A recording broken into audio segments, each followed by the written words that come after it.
Now मेरे पास में 2NF तो आ गया। अगला मेरा है कि भाई मैं इस 2NF को लूँ और 3NF मतलब थर्ड नॉर्मल फॉर्म में कन्वर्ट करूँ। तो देखो सिंपल सा है, थर्ड नॉर्मल फॉर्म ये कहती है कि आप 2NF को लो और उसमें से आप रिमूव कर दो ट्रांजिटिविटी डिपेंडेंसी। तो मैं क्या बन जाऊंगा, मैं बन जाऊंगा थर्ड नॉर्मल फॉर्म। ये सिंपल सा एक फॉर्मूला है। ओके ना, इसका मतलब क्या है कि मेरी एक कैंडिडेट की होगी, वो किसी नॉन की को जनरेट कर रही होगी। नाउ दिस नॉन की किसी थर्ड नॉन की को जनरेट कर रही होगी। Got it. तो मैं क्या करूंगा, मैं इसको ब्रेक कर दूंगा। एंड ब्रेक कैसे करूंगा कि भाई मैं 3NF बनाने जा रहा हूं एंड मेरे पास में एक रिलेशन है R जो कि ए बी एंड सी का पार्ट है। ए बी सी में से मुझे जो फंक्शनल डिपेंडेंसी सेट दे रखा है वो कहता है ए टू बी का एक functional dependency and B to C की सेकंड फंक्शनल डिपेंडेंसी है। तो देखो ए ने बी को किया, बी नॉन की हो गई, ए यहाँ पे मेरा कैंडिडेट की है। नाउ नॉन की ने दूसरी नॉन की को किया विच इज सेकंड वाला ट्रांजैक्शन, तो यहाँ पे ये क्या है, नॉन की टू नॉन की है। अब इसको मैं 3NF बनाने के लिए क्या करूंगा, पहला तो मैं बी का क्लोजर ले लूंगा, ठीक है, ये वाला नॉन की। तो इसका एक बनेगा मेरा सेट कि यहाँ पे भाई बी एंड सी आ जाएंगे और इसको मैं बोलूंगा ये रिलेशन 1 है। दूसरा मेरा अपना जो बचा की के साथ में, तो ए का मेरा यहाँ पे बचेगा और यहाँ पे ए बी मेरा आ गया, तो ए बी मेरा R2 बनाएगा। तो ये मेरा दो जगह टूट जाएगा, तो ए बी को बता देगा एक रिलेशन में एंड बी सी को बता देगा दूसरे रिलेशन में। तो मैं कहूँगा भाई ये मेरा कौन सा फॉर्म हो गया, थर्ड नॉर्मल फॉर्म हो गया।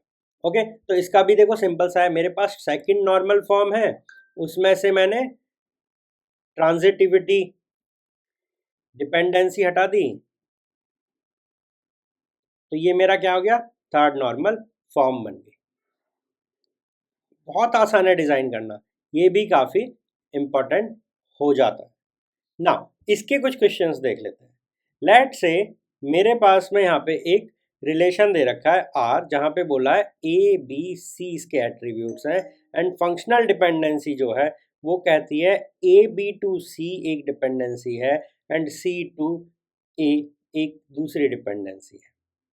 ओके, तो यहाँ पे देखो कैंडिडेट की क्या है, कैंडिडेट की है मेरी ए बी या फिर मैं कहूँ बी सी, तो दो कैंडिडेट की निकल के आएंगी। Got it. तो देखो मेरा क्या बनेगा, ए बी सी बन सकता है, ए बी से मैं सी पता कर लूँ, या फिर मैं ए बी सी यहाँ पे बी सी से मैं ए पता कर लूँ। तो ऑलरेडी जो मेरी कैंडिडेट की है ये इसे ब्रेक करेंगी, इसे ब्रेक करेंगी, तो ये जो ऑलरेडी मेरा बनेगा ये मेरा 3NF ही कहलाएगा। 3NF ही कहलाएगा क्योंकि कोई ट्रांजिटिविटी नहीं है, ठीक है, कोई ट्रांजिटिविटी नहीं है, ए किसी डी को नहीं निकाल रहा। ये देखो की है बची एक तो वही निकलेगी, ये भी की है बची एक तो वही निकल के आएगी बाहर, ठीक है। तो ये कोई ट्रांजिटिविटी डिपेंडेंसी नहीं है ना। एक और क्वेश्चन कर लेते हैं कि भाई इसको देख लो। तो देखो ये क्या है, R एक रिलेशन है जिसमें 4 एट्रीब्यूट है a b c d and एक फंक्शनल डिपेंडेंसी मुझे दे रखी है जिसमें कहा गया है कि ए बी टू सी एक रिलेशन है, ए टू डी एक बेसिकली फंक्शनल डिपेंडेंसी है एंड डी टू ए एक और फंक्शनल डिपेंडेंसी है। तो यहाँ पे जो कैंडिडेट की है वो मेरी ए बी है या फिर मेरा डी बी है। Got it, a b and d b ये मेरी दो कैंडिडेट की निकल के। नाउ अगर आप इसे देखोगे तो ए बी के साथ में अगर मुझे ए बी दे रखा है तो मैं उसमें से क्या निकाल सकता हूँ, सी तो निकालूंगा ही और फिर मैं ए की वजह से डी भी निकाल लूंगा। गॉट इट, क्योंकि ए ऑलरेडी आ रखा है और ए क्या है मेरा, पार्ट ऑफ की है एंड यहाँ पे डी क्या है मेरा, पार्ट ऑफ की है। तो डी बी में भी मैं क्या करूँगा कि भाई मैं डी बी से डी बी और फिर ए निकाल लूंगा और ए आ गया तो मैं सी भी निकाल लूंगा बिकॉज ऑफ दिस। तो देखो क्या है यहाँ पे जो दूसरी डिपेंडेंसीज हैं ये मेरे प्राइम एट्रीब्यूट्स की डिपेंडेंसीज है।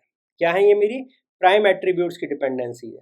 तो कोई भी अगर मेरी डिपेंडेंसी x टू a है, x क्या है, इज ए सुपर की, x इज ए सुपर की और a is a prime attribute, तो मैं इसको क्या कहूँगा कि ये मेरा 3NF में है। किसमें है? 3NF में। थर्ड नॉट, ट्रांजिटिविटी है ही नहीं,